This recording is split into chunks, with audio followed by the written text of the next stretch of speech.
The clubs, our owners fully understand how important it is to our fans that we get the game on the field as soon as possible. We want to reach a fair agreement with the Players Association, and we want to do that quickly. We have listened carefully throughout this negotiation, and we have moved towards the players on key areas in an effort to address their concerns. We've proposed an agreement that is better in every respect than the expired contract. For the first time in history, and despite substantial opposition by some clubs, we've agreed to institute a draft lottery to address the players' concern about clubs not competing. The players have said throughout the process that a key priority is getting young players paid more. We agree, and we actually share that goal. That's why we've proposed to increase pay to young players through significantly increased minimum salaries and by accepting the concept brought forward by the players of a bonus pool for the game's best young stars. Under our proposal on the table, every single pre-arbitration player would be better off than under the previous agreement.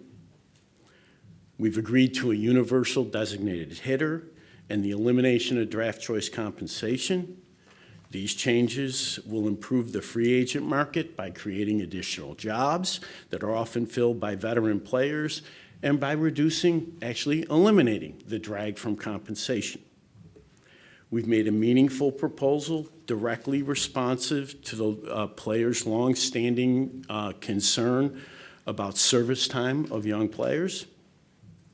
We'd like to expand the playoffs, which is good for players and for clubs. It's also good for our fans, the vast majority of whom enjoy playoff baseball.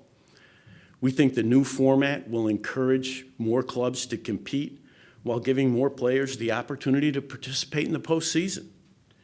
In total, the proposals we've made would move the agreement decidedly in the players' direction.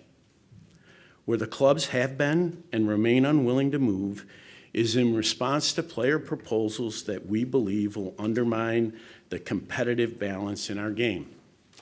For example, the players' insistence that we reduce revenue sharing will without question lead to less competition, not more. Changing the current agreement by taking resources from clubs with relatively limited revenue will make the game less competitive, and when you think about it, it's like asking people to take a pay cut. Lastly, on timing, we're doing everything we can to get a deal done for our fans. We had hoped that a federal mediator could provide some assistance to help the parties work through their differences and break the deadlock. We believe that the involvement of an impartial third party could help bridge some of the gaps and facilitate an agreement.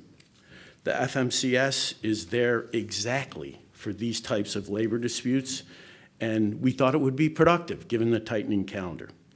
While it's unfortunate that it was rejected, we remain committed to offering solutions and will once again offer the Players Association a proposal on Saturday in an effort to move the process forward.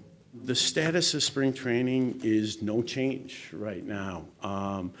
We're going to have a conversation with the MLBPA about the calendar. You know, we understand where the calendar is, but until we have that conversation and until we see how this session on Saturday goes, it's no change. We have consistently tried tactics to move the process.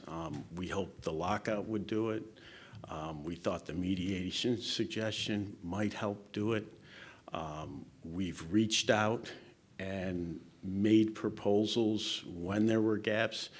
In terms of any delay in the process, that's a mutually or a mutual responsibility of the bargaining parties. Phones work two ways. Rob, do you believe that we will have opening day on March 31st? I am an optimist, and I believe we will have an agreement in time to play our regular schedule. you're an optimist, but are you prepared to miss regular season games if it comes to that? And have you sort of given consideration to what both the short and long-term adverse effects that might have on the sport's vitality? If I hadn't given consideration to what it would mean to miss games, I wouldn't be doing my job. Obviously, I pay attention to that. I see missing games as a disastrous outcome for this industry, and we're committed to making an agreement in an effort to avoid that. It is part of my job to get us to an agreement that keeps the game on the field. I take that responsibility really seriously, and what somebody says on social media really doesn't affect my thinking in that regard. It's my responsibility to do everything we can to make an agreement that the industry can live with and keep the game on the field, and we are trying to do that.